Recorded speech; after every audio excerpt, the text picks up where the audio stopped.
Hello, my name is Rita, and I'm the inventor of the Walker Squawker, and I'm 93 years young. What problem am I solving is often when you're using the walker, and I've seen this happen many times in nursing homes or at home, that you forget you need a walker. Well, I noticed that at different times of the year that I've gone, especially when they're the holidays, they would have something Christmassy on the walker or to make it look attractive, but it didn't really make noise. It was just pretty. I thought about it and decided to make something to help us remember.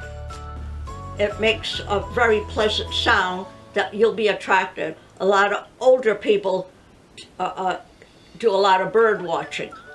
Well, I always thought the bird was a very pleasant sound and cheerful. And so I thought, a bird, that's great. The Walker Squawker is a cheerful reminder for me to not forget my walker. Walking with the walker gives you a feeling of security that you know you can hang on to and not trip or fall. And he's a cute little fellow. That